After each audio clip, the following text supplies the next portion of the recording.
Selamat datang di channel BH Korslet. Jangan lupa subscribe agar channel ini bisa berkembang ke depannya. Dan jangan lupa tinggalkan jejak Anda di kolom komentar. Terima kasih guys. Bab 431. Pada saat ini, Zhao Junlin menjerit kesakitan, dan hanya dari suaranya, kita bisa mendengar betapa sakitnya gigitan lobster itu. Jadi harimau kurus di perahu sebelah sangat gugup.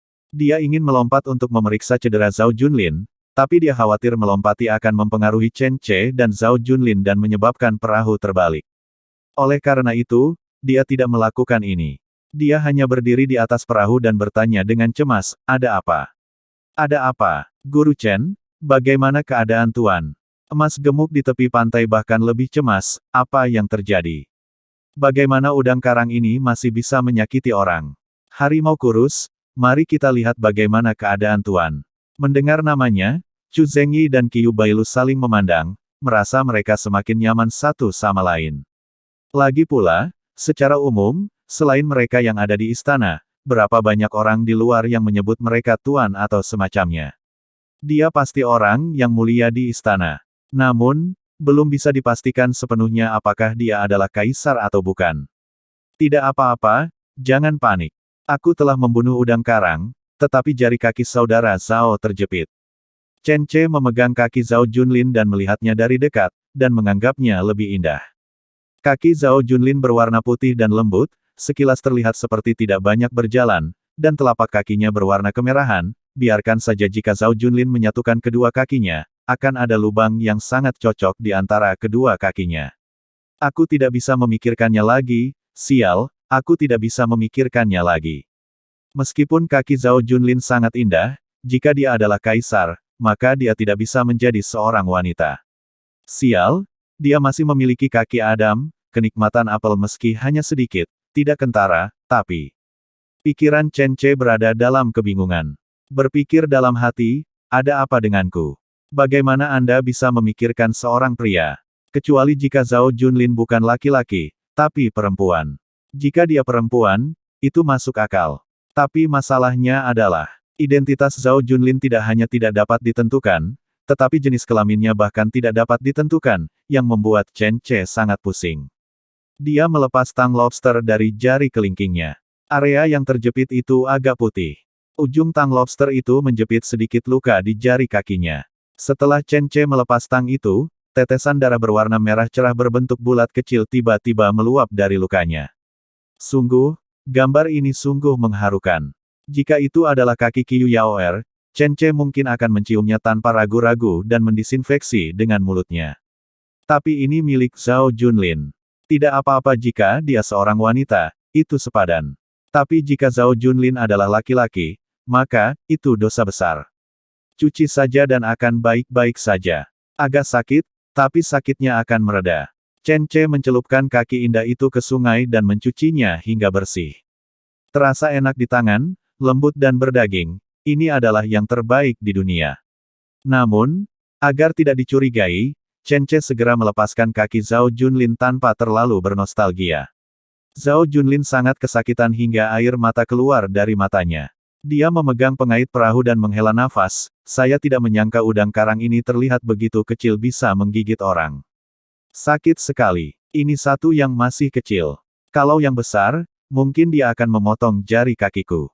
Chen Ce berkata dengan pasti, jika itu adalah lobster besar, apalagi menggigit jari, setidaknya cederanya akan jauh lebih serius daripada sekarang, tetapi tidak akan melukai otot dan tulang, itu hanya akan terjadi trauma kulit. Hanya lobster besar yang hidup di laut yang bisa membuat kita terluka parah, tang lobster laut sebesar telapak tangan kita, dan tang itu dapat memotong jari orang dewasa. Laut, Kakak Chen, pernahkah kamu melihat laut? Seperti apa lautnya? Zhao Junlin jelas masih penasaran dengan laut. Saya pernah melihatnya, langit biru dan awan putih, pantai berpasir keemasan, tumbuhan air hijau, ombak putih, kawanan burung camar, bebatuan bergerigi, dan berbagai hewan laut antara lain lobster, kepiting, belut, 8 clawfish, ada juga ikan besar di laut, tuna, hiu, lumba-lumba, paus dan sebagainya. Sebagai orang modern, Chen Ce secara alami sangat menghargai laut. Meski baru 1 atau 2 kali ke sana, keseruan melihat laut saja sudah mengasyikkan, apalagi suasana saat membeli barang berukuran besar. Begitu Chen Ce mendeskripsikannya, minat Zhao Junlin terguncang. Dia adalah orang yang selalu tinggal di lingkungan tertutup di dalam istana. Bahkan aktivitas menangkap udang karang yang paling umum pun sangat menyenangkan baginya. Laut yang digambarkan oleh Chen Ce sangat menarik baginya. Apakah lautnya indah sekali? Tapi kudengar orang bilang laut itu sangat berbahaya. Ada tsunami, ombak besar, dan bajak laut Jepang. Itu cukup berbahaya. Chen Ce tersenyum, bukankah Cheng Zu kita cukup berbahaya sekarang? Ada setan Qiang yang membunuh tanpa mengedipkan mata, tetapi saudara Zhao, bukankah kamu masih bisa ke sini? Semuanya memiliki dua sisi, dan bahaya serta gairah biasanya berjalan bersamaan. Di sana ada hal-hal berbahaya di laut, tapi ada juga pemandangan indah dan makanan lezat, yang semuanya pantas untuk dilihat. Terlepas dari apakah Zhao Junlin adalah kaisar atau bukan, tanamlah benih ini untuknya terlebih dahulu. Jika dia benar-benar seorang kaisar, dia mungkin dapat memanfaatkan pengaruh kaisarnya untuk pergi ke pantai melawan penjajah Jepang di masa depan. Sekarang Lu Yuanhui dan yang lainnya sudah membuat kapal. Yang diinginkan Chen Ce pastilah sebuah kapal besar yang bisa bergerak di laut, seperti kapal perang besar dengan panjang 2 hingga 300 meter yang dia jelaskan kepada Lu Yuanhui dan yang lainnya. Ini bukanlah perahu yang panjangnya beberapa meter atau lebih dari 10 meter. Sejak kaisar sebelumnya melarang laut 100 tahun yang lalu, pelayaran ke seluruh dinasti Zhou telah dilarang. Jika Zhao Junlin adalah kaisar, maka masuk akal untuk mendobrak kesenjangan ini darinya. Selama obrolan, Chen Ce sudah mendorong perahu ke pantai. Emas gemuk dan harimau kurus sudah berkumpul dan memeriksa luka Zhao Junlin. Namun, mereka tampaknya memiliki keraguan dan tidak berani melakukannya sendiri. Mereka hanya mendapat bantuan dari Nyonya Liang. Namun ketika Nyonya Liang baru saja menyentuh kaki Zhao Junlin malah menarik kakinya ke belakang seperti refleks yang terkondisi. Jangan lihat, saya baik-baik saja, ini hanya cedera kecil. Saudara Chen telah membantu saya merawatnya. Itu sudah membaik. Tangan Liang yang terulur membeku di sana, dan dia tidak bisa menyembunyikan kekecewaan di wajahnya. Apa yang terjadi? Chen Ce tercengang. Saat dia melihat kaki Zhao Junlin tidak melawan. Mengapa ketika giliran istrinya yang melihat kakinya, dia masih menolak? Mungkinkah identitas aslinya adalah seorang wanita? Chen Ce merasa canggung di dalam hatinya. Identitas Zhao Junlin menjadi semakin misterius. Dia tampak seperti seorang kaisar dan cantik pada saat yang sama. Namun udang karang tersebut telah diperoleh, dan kini saatnya memenuhi janji yang dibuat oleh Chen Ce dan Zhao Junlin untuk memasakkan makanan udang karang untuknya. Di mana memasak udang karang? Awalnya, Chen Ce ingin pulang, tetapi ketika dia mengira ada wanita hamil di rumah, dan rumahnya tidak cocok untuk menerima tamu, Chen Ce memilih kantin staf. Kantin staf terdekat tampak relatif sepi, karena sebagian besar tentara Chen Jiajun ditempatkan di Litianba saat ini, dan yang makan di kantin hanyalah para pekerja. Sebagai bos besar desa Chenjia, Chen Ce tidak akan kesulitan meminjam dapur staf untuk memasak makanan. Bab 432. Sebagai penjelajah waktu, memasak udang karang pedas adalah sebuah keterampilan alami. Kecuali bumbunya yang kurang, udang karang pedas yang dibuat di dunia ini tidak ada bedanya dengan kehidupan sebelumnya. Selain itu, karena kualitas udangnya beberapa tingkat lebih tinggi, rasanya pun lebih nikmat. Setelah menuangkan udang karang dalam jumlah besar ke dalam baskom cuci besar, Chen Ce mulai menarik keluar benang udang. Berbeda dengan lobster air tawar di kehidupan sebelumnya, lobster air tawar di dunia ini pada dasarnya tidak perlu dibersihkan. Karena tidak ada kotoran atau lumut di atasnya. Saat Anda mengambilnya, Anda bisa mengatakannya dengan satu kata, bersih. Anda bahkan bisa melihat kualitas daging udang di dalamnya melalui cangkang tembus pandang di ekornya. Satu-satunya hal yang perlu dilakukan adalah membuang garis udangnya terlebih dahulu. Zhao Junlin tidak tahu mengapa Chen Ce melakukan ini. Dia hanyalah seperti bayi yang penasaran sekarang. Melihat Chen Ce memindahkan kursi dan duduk di tepi kolam, dia bertanya, "Saudara Chen, apa yang kamu lakukan?" Petik 2. Cabut benang udangnya. Udang adalah makhluk dubur. Kotorannya terkonsentrasi di benang udangnya sama seperti sekarang. Namun yang perlu diwaspadai adalah saat mencabut benang udangnya jangan sampai tang mereka mencubitmu, kalau tidak kekuatannya menyaktimu. Saudara Zhao seharusnya kamu sudah merasakannya, kan? Saat dia berbicara, Chen Ce telah meraih 3 udang karang secara berurutan, menjepitnya dengan terampil menggunakan penjepitnya, dan kemudian mencabut benang udangnya. Udang karang yang benang udangnya dicabut seolah-olah disuntik dengan vitalitas, dan tiba-tiba ia roboh mati-matian saat dilempar ke bingkai bambu di sebelahnya. Wow, begitukah? Apa yang harus kulakukan? Aku ingin mencobanya juga, tapi aku khawatir terjepit olehnya.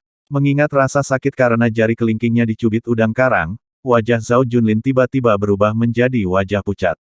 Kamu harus berbuat seperti aku, luruskan tang udangnya dulu, lalu pegang di telapak tanganmu, agar tidak bisa menyerang siapapun, Chen Ce mengajarinya langkah demi langkah. Zhao Junlin bukanlah orang bodoh, jadi dia mempelajarinya dengan cepat, lalu mengikuti Chen Ce untuk menangkap udang karang dan mulai mengolahnya. Saat Chen Ce melihat dia mencabut benang udang, dia memikirkannya. Akan sangat bagus jika dia memotret pemandangan ini. Jika Zhao Junlin benar-benar kaisar dinasti Zhou, maka dia akan menjalin hubungan yang mendalam dengan lobster. Xiao Yong juga datang untuk membantu. Qiu Bailu dan Wang Hongwen tidak mengerti satu sama lain, jadi mereka berhenti ikut bersenang-senang. Bagi mereka, adegan di mana jari kaki Zhao Junlin terjepit di kapal sudah cukup mendebarkan. Jika kaisar menghadapi bahaya seperti itu, pemenggalan kepala akan menjadi kejahatan yang serius. Sekarang Chen Ce bahkan lebih berani dan mengajari Zhao Junlin cara memetik udang karang. Udang karang itu menunjukkan gigi dan cakarnya, mereka tidak peduli apakah itu milik kaisar, selama Anda memberi mereka kesempatan, mereka pasti akan mencubit Anda dengan seluruh kekuatannya. Jadi dalam pandangan Wang Hongwen, Chen Ce hanya mencoba bunuh diri dengan kepala di selangkangannya. Saya tidak tahan lagi, saya tidak tahan lagi. Anak ini terlalu ceroboh. Jika ini benar-benar menyakiti orang itu, saya tidak melihat kompensasi apa yang akan didapat anak ini. Wang Hongwen sedikit marah. Qiu Bailu juga terengah-engah, keberanian anak ini bisa dikatakan sebesar langit. Dia tahu bahwa identitasnya sangat sensitif, tapi dia masih berani bermain seperti ini. Sungguh putus asa, Pak Tua Wang. Adik Chu, pernahkah kalian memperhatikan bahwa kedua pengawalnya siap menyelamatkannya kapan saja? Aku berani mengatakan jika terjadi sesuatu, dia pasti tidak bisa melarikan diri. Chu Zengyi tersenyum pahit, menurutku juga begitu, tapi Chen Ce benar-benar berani. Aku benar-benar tidak tahu apa yang dia pikirkan. Hei, lupakan saja, kita bisa lepas dari pandangan dan kehilangan pikiran. Ayo pergi, menjauh, agar kita tidak menderita juga. Mereka bertiga lari dengan putus asa, menyerahkan kejadian itu kepada Chen Ce dan yang lainnya. Emas gemuk dan harimau kurus awalnya ingin datang membantu, tapi mereka tidak ingin tuan mereka disakiti. Namun, tinju dan tendangan mereka cukup bagus, tetapi mereka tidak dapat melakukan pekerjaan rumit dalam mencabut benang udang. Ketika mereka datang dan baru saja menangkap udang karang, mereka langsung ditangkap oleh udang tersebut. Udang karang yang dipilih oleh Chen Ce untuk dipelihara semuanya adalah lobster besar dengan setidaknya 1 atau 2 di dalamnya. Kekuatan mereka untuk menjebak orang jauh lebih besar daripada udang karang kecil yang baru saja menangkap jari Zhao Junlin di perahu. Emas gemuk dan harimau kurus sama-sama orang yang berkulit tebal, dan praktisi seni bela diri tidak terlalu peduli dengan kerusakan seperti ini, tapi dia juga mengetahui kekuatan udang karang. Sehingga mereka khawatir udang karang tersebut akan menyakiti tuannya lagi. Saat mereka khawatir, tangan dan kaki mereka menjadi berat. Rupanya mereka hanya mencabut benang udang dari udang karang, namun pada akhirnya udang karang tersebut dihancurkan satu persatu di tangan mereka. Oke, udang karangnya menjadi daging cincang. Wajah Chen Ce menjadi sedikit gelap. Bukankah ini membuang-buang sumber daya alam? Udang karang yang bagus diperlakukan seperti ini. Lebih dari 1 tael udang karang akan berharga setidaknya 1 atau 200 yuan per kati di generasi mendatang. Lobster jenis ini langka dan berkualitas tinggi. Bahkan udang karang yang ditangkap di Sungai Qing yang jumlahnya tidak terlalu banyak. Jika dimakan, Anda akan kehilangan 1. Kalau dimakan, setidaknya tidak sia-sia, tapi mereka berdua melakukan ini. Hentikan, kalian berdua cerewet sekali, jangan hancurkan udang karang itu sampai mati, ayo, minggir. Zhao Junlin menghentikan mereka di saat kritis. Hal ini juga membuat Chen Ce menghela nafas lega. Udang karang kualitas terbaik ini baru saja lolos dari tangan beracunnya. Keduanya hanya bisa minggir karena malu, tidak tahu apakah harus mengambil tindakan. Nyonya Liang ingin membantu beberapa kali, Tetapi ketika dia melihat udang karang ganas itu memperlihatkan gigi dan cakarnya, dia sangat ketakutan sehingga dia mundur dan tidak berani membantu sama sekali. Pada akhirnya, hanya Chen Che, Zhao Junlin, dan Xiao Yong yang sibuk. Zhao Junlin lambat, tapi Chen Che dan Xiao Yong adalah pemain berpengalaman. Udang karang dipetik satu demi satu di tangan mereka dengan kecepatan yang sangat cepat. Lagi pula, Anda hanya perlu membuang benang udang, yang bukan merupakan proses yang melelahkan. Hanya lobster air tawar kotor dari kehidupan sebelumnya yang harus membersihkan cangkangnya, membuang benang udangnya, dan membuang insangnya. Saat ini, udang karang kualitas terbaik ini tidak memerlukan banyak proses sama sekali, dan dapat dimasak hampir setiap 1 atau 2 detik, dan ini sangat cepat. Dalam beberapa menit, udang karang ini berubah menjadi udang karang besar berbingkai bambu tanpa ada tali udang di tangan Chen Che. Xiao Yong, panaskan panci, panaskan minyak, dan panggil beberapa orang untuk menyiapkan lauk pauk. Chen Che memberi perintah. Xiao Yong menjawab, lalu menyapa, dan beberapa koki dari dapur masuk dan membantu menyiapkan bumbu. Koki tua lainnya menghampiri Chen Che dan bertanya, "Tuan, apakah Anda ingin saya melakukannya?" Mereka semua ahli dalam membuat udang karang, dan rasanya juga terasa enak. Tidak perlu, saya memberitahu saudara Zhao bahwa saya akan melakukannya untuknya secara pribadi, saya tidak dapat mengingkari janji saya. Zhao Junlin mengangguk dan berkata sambil tersenyum, saudara Chen benar-benar orang yang dapat dipercaya. Itu, panci dibakar, dan sejumlah besar minyak dituangkan ke dalamnya. Itu adalah lemak sapi putih, yang segera berubah menjadi genangan minyak mendidih yang mengkilat. Setelah melihat suhu minyak semakin tinggi, Chen Che tidak ragu lagi dan langsung menuangkan sekitar sepertiga udang ke dalamnya. Setelah setidaknya 7 atau 8 kilogram udang dituangkan ke dalam panci, gumpalan besar kabut minyak tiba-tiba meledak, mengejutkan Zhao Junlin. Ini adalah pertama kalinya dia melihat orang lain memasak dalam jarak sedekat itu. Di masa lalu, dia hanya perlu duduk di meja, dan kemudian para pelayan istana akan membawakan mereka sepiring makanan lezat. Meski Chen Che bukan seorang master chef, namun kemampuan memasaknya masih sangat tinggi. Banyak dari chef ini yang masih belajar memasak dan meracik bumbu dari kakak iparnya yang ketiga. Dan kakak ipar ketiga mempelajari banyak keterampilan memasak ini dari Chen Che. Oleh karena itu, dari sudut pandang pembelajaran, Chen Che masih menjadi master dari para koki di sini. Panci udang karang goreng diambil sampai semuanya berwarna merah. Bau udang karang goreng sudah keluar. Baunya sangat harum sehingga Zhao Junlin meneteskan air liur karena baunya. Dan ketika aneka bumbu tersebut ditumis dengan minyak lalu dicampur dengan udang karang dan ditumis, aromanya semakin menyengat. Oke, udang karang pedas sudah keluar dari panci. Dengan teriakan Chen Che, panci berisi udang karang dimasukkan ke dalam baskom porselen besar. Ini hanya setengahnya. Tidak perlu menyelesaikan sisanya sendiri. Chen Che menyerahkan pekerjaan ini kepada master lain, sementara dia memimpin Zhao Junlin dan yang lainnya ke kantin yang didedikasikan untuk para pemimpin untuk mulai makan. Wang Hongwen, Qiu Bailu, dan Chu Zhengyi dipanggil kembali oleh Chen Che untuk menemani mereka minum. Disepakati bahwa mereka akan mabuk.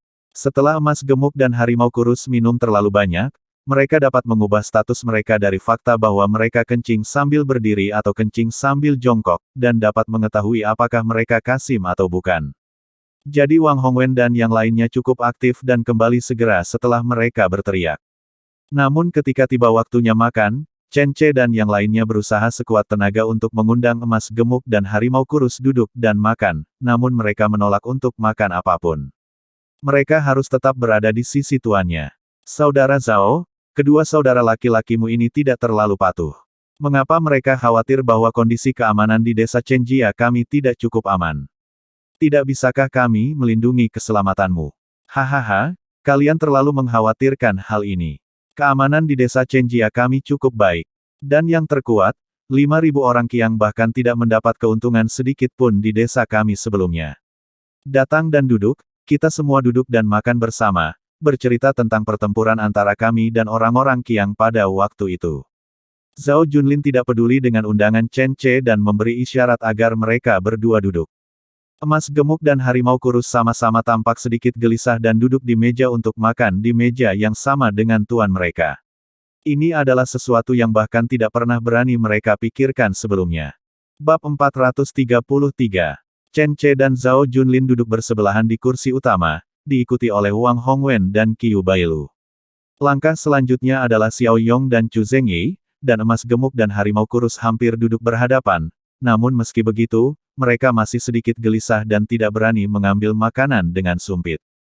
Tentu saja masakannya tidak hanya sebatas udang karang pedas ini, yang hanya menjadi hidangan utama saja. Masih banyak masakan lainnya, seperti kepompong ulat sutera goreng spesial, disansian, ayam rebus jamur, dan lain-lain. Ini semua adalah masakan yang cukup khas. Tentu saja yang utama adalah makan udang karang. Ayolah, saudara Zhao, kamu telah menderita dan terjepit oleh lobster. Kamu harus makan udang karang terbesar. Chen Che memilih udang karang terbesar dan menaruhnya di mangkuk Zhao Junlin. Udang karang ini kemungkinan berada pada tingkat nenek moyang, minimal 2 liang, lebih dari 2 kali lipat ukuran udang karang lainnya. Kalau begitu aku akan bersikap tidak sopan. Zhao Junlin mengambil udang karang tanpa bersikap sombong, tapi dia tidak makan dengan tergesa-gesa, tapi memperhatikan bagaimana Chen Che dan yang lainnya makan. Chen Che secara alami tahu bahwa dia belum pernah makan sebelumnya, jadi dia harus memimpin. Buka cangkang lobsternya, lalu isap telur udang di dalamnya, telur udangnya sudah enak sekali, dan dengan kuahnya yang cukup pedas, rasanya cukup nikmat. Cium, bau ini, apa ini? Zhao Junlin merasa enak. Zhao Junlin menyedot udang kuningnya, dan matanya tiba-tiba berbinar. Ini telur udang. Harum sekali. Hehehe, ini intinya, tapi yang paling enak adalah ekornya. Kita perlu mengupas cangkangnya. Saudara Zhao, milikmu terlalu besar, ayo, di sini ada gunting. Kamu bisa mengupasnya dengan memotong cangkangnya sedikit. Zhao Junlin patuh dan menggunakan gunting kecil untuk memotong cangkang ekor lobster. Lalu dia membuka cangkangnya dengan susah payah. Tindakan ini membuat emas gemuk dan harimau kurus berkeringat dingin. Kapan tuan mereka pernah makan makanan yang begitu sulit, dan benar-benar memintanya untuk membuang sendiri ekor udang karang tersebut. Bahkan menggunakan gunting. Ini hanyalah sesuatu yang tidak dapat mereka bayangkan sebelumnya. Di masa lalu, meskipun cakar beruang sudah disiapkan, mereka harus diletakkan di piring sebelum diserahkan kepada tuannya. Sekarang, dia sebenarnya harus melakukannya sendiri. Namun yang tidak mereka duga adalah tuan mereka, Yang Mulia Zhao Junlin, sebenarnya sangat menyukai operasi semacam ini. Dia membuka kulit udang dengan susah payah, lalu mengupas daging udang di dalamnya dengan susah payah. Tangannya sangat terampil, dan dia berhasil mengeluarkan daging udang dengan sempurna. Ya, itu dikeluarkan dengan sempurna. Daging udang yang putih dan empuk dicubit di tangannya, dan dia menunjukkannya kepada Chen Che. Saudara Chen, lihat, apakah dikupas seperti ini? Chen Che langsung bersorak, wah, saudara Zhao, kamu juga bilang kalau kamu belum pernah makan udang karang. Bagaimana bisa seseorang mengupas ekor lobster begitu sempurna saat pertama kali makan udang karang? Ini seperti sebuah karya seni. Sanjungan ini membuat Zhao Junlin tertawa bangga, ini benar-benar pertama kalinya saya memakannya. Meski agak sulit dikupas, saya pikir akan lebih baik jika mengupasnya lebih lengkap dan bersih. Hehe, saya tidak menyangka begitu terkelupas dengan baik. Ah, kalau begitu saya akan mulai. Dia mengikuti teladan Chen Che dan mencelupkan ekor lobster besar ke dalam sup, lalu dengan hati-hati membawanya ke mulutnya. Chen Che melihat mulutnya yang terbuka dan tiba-tiba merasa jika dia memakai lipstik, penampilannya pasti akan meningkat ke tingkat yang lebih tinggi. Yah, enak sekali. Benar-benar enak, kenyal dan pedas. Ini adalah hidangan yang sangat direkomendasikan oleh saudara Chen. Benar-benar enak. Zhao Junlin tidak hanya mendukungnya, dia juga mengatakan udang karang ini sangat enak. Dia tidak berani memperkirakan kalau makanan di kerajaan itu kasar sekali. Makanan di kerajaan tidak berbau sama sekali, apalagi bumbu pedasnya. Dengan kata lain, Zhao Junlin belum pernah makan makanan dengan rasa yang begitu berat, jadi dia langsung jatuh cinta dengan rasanya. Setelah udang karang ini masuk ke mulutnya dan dia memakannya 2 atau 3 kali, dia segera mulai mencari udang karang baru untuk dimakan. Rasa pedas dan harumnya membuatnya merasa tidak bisa berhenti. Ayo kalian berdua, berhenti menatap tuanmu. Dia dirawat oleh Chen Che dan dia tidak akan lapar. Tapi kalian, jangan hanya menonton. Kalian juga harus makan. Ayo Ayo minum, minum. Sesuai rencana, Chu Zengyi dan mereka bertiga bergiliran bersulang untuk emas gemuk dan harimau kurus. Mereka tidak ingin minum pada awalnya, tetapi setelah Chen Ce membujuk mereka beberapa patah kata, Zhao Junlin membiarkan mereka minum. Anggur di depan mereka sepertinya sama dengan anggur Chu Zengyi, tetapi hanya orang-orang di desa Chenjia yang tahu bahwa rasa anggur tua 60% dan anggur muda 20%, kadar alkohol anggur muda jauh berbeda dengan anggur tua. Namun, emas gemuk dan harimau kurus mungkin juga pecandu alkohol. Setelah mereka menyesap pertama kali, mereka tidak bisa berhenti, dan tanpa sadar bintang-bintang muncul di mata mereka. Pedas sekali, anggur yang enak. Sudah lama sekali aku tidak meminum anggur yang begitu pedas dan kuat. Lumayan, enak sekali. Emas gemuk tidak terobsesi dengan rasa udang karang, tapi dia sangat memuji anggurnya. Harimau kurus bahkan tidak mengatakan apa-apa dan terus minum, meskipun dia kecanduan rasa anggur dan tidak bisa menahan diri. Ini mengejutkan Chu Zengyi dan orang lain yang awalnya ingin membuat mereka mabuk. Ini tidak masuk akal, mereka semua meminum anggurnya sendiri. Chen Ce di sisi lain juga mulai bersulang. Tidak hanya emas gemuk dan harimau kurus, tapi Zhao Junlin juga perlu minum. Bagaimana jika kita menemukan terobosan darinya? Tapi yang diberikan kepadanya untuk diminum tentu saja bukanlah minuman keras semacam itu, melainkan arak beras tanpa kandungan alkohol. Ya, rasanya manis dan sangat lembut, tapi Anda akan mulai merasa pusing setelah beberapa mangkuk saja. Zhao Junlin adalah orang yang relatif tenang. Dia tidak minum terlalu banyak. Ketika Chen Ce menawarkan anggurnya, dia selalu menyesapnya. Meskipun beberapa orang makan di meja yang sama, mereka dibagi menjadi dua kubu. Chen Ce dan Zhao Junlin berada di kubu yang sama, dan Xiao Yong kadang-kadang bisa mengucapkan beberapa patah kata. Orang lain berada di kam yang sama, ada juga Nyonya Liang. Chen Ce tidak mengabaikannya dan meminta Xiao Yong untuk menjaganya. Chen Ce selalu merasa ada ketidakharmonisan antara dia dan Zhao Junlin. Minum anggur, udang karang berputar-putar, dalam waktu setengah jam, emas gemuk dan harimau kurus masing-masing meminum sebotol kecil anggur. 3 pon penuh. Itu hampir 60% alkohol. Tapi mereka sama sekali tidak berniat berhenti meminumnya. Seolah-olah mereka sedang dalam mood. Mereka akhirnya mulai memamerkan udang karang dengan suapan besar. Mereka tidak bisa melepaskannya sebelumnya, tetapi sekarang mereka minum lebih banyak dan akhirnya menyerah pada rasa udang karang yang luar biasa. Keduanya menampilkan pertunjukan yang luar biasa, dan tumpukan cangkang udang karang di atas meja di depan mereka segera melebihi jumlah orang lainnya. Wang Hongwen hanya makan sedikit dan tidak bisa makan lagi. Qiu Bailu juga makan selusin, dan Chu Zengyi makan lusinan. Namun jika digabungkan, mereka tidak memiliki cangkang udang sebanyak emas gemuk saja. Enak, enak banget. Aku tidak menyangka benda kecil yang tersembunyi di sungai ini rasanya enak sekali. Sungguh mengejutkan. Pantas saja Tuan Chen sangat merekomendasikannya. Wajah emas gemuk dipenuhi minuman merah, memamerkan udang karang dan memujinya. Tak lama kemudian, mereka selesai memamerkan pot pertama berisi udang karang. Para koki menyajikan panci kedua tepat waktu, dan mereka terus pamer dengan kepala tertunduk. Namun, yang tidak disangka Chen Ce adalah keduanya memiliki kapasitas minum yang luar biasa. Setelah 3 kilogram anggur, mereka tidak mabuk. Mereka tidak hanya bisa makan dan minum, mereka bahkan bisa berbasa-basi. Mereka seperti dua orang idiot. Setelah makan dan minum begitu banyak, mereka tidak punya niat untuk pergi ke toilet. Bahkan setelah sebagian besar pot kedua terpesona oleh mereka, mereka tetap bersikeras untuk berdiri diam.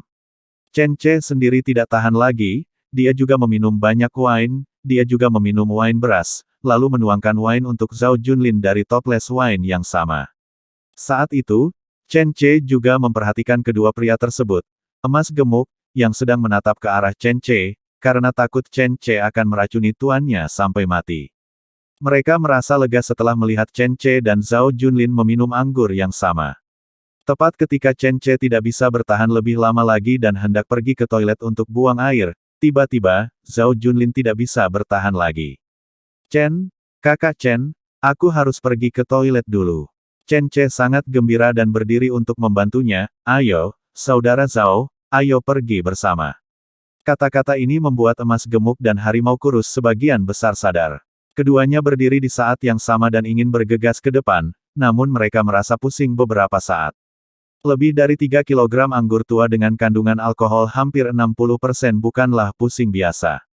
Mereka baik-baik saja saat duduk tadi, tapi sekarang mereka tiba-tiba berdiri, dan mereka berdua merasa sedikit tidak bisa menahan diri. Nyonya, cepatlah, bantu Tuan. Untungnya, emas gemuk berteriak tepat waktu.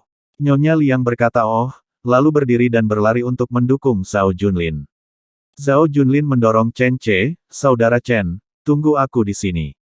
Aku akan kembali. Ayo terus minum. Jelas sekali dia hampir mabuk. Chen Ce tentu saja tidak ingin melewatkan momen ini, ayo pergi bersama, aku ingin pergi juga. Ekspresi Liang tiba-tiba menjadi aneh. Tidak, bukankah itu tidak bagus? Tuan Chen, suami saya tidak menyukai seseorang ketika dia pergi ke kamar mandi. Nyonya Liang menolak dengan sopan. Jangan khawatir, toilet kami banyak, semuanya kamar tunggal. Letaknya tidak jauh. Chen Ce memimpin mereka langsung ke sana. Toilet saat ini tentu saja merupakan jenis toilet umum yang baru dibangun. Semuanya adalah kamar tunggal kecil yang terisolasi. Begitu dia melihat sebuah kamar kecil, Nyonya Liang tidak mengatakan apa-apa, tetapi mendukung Zhao Junlin dan masuk. Pada saat yang sama, Chen Ce juga memasuki kamar yang berdekatan. Bersambung ke bab selanjutnya.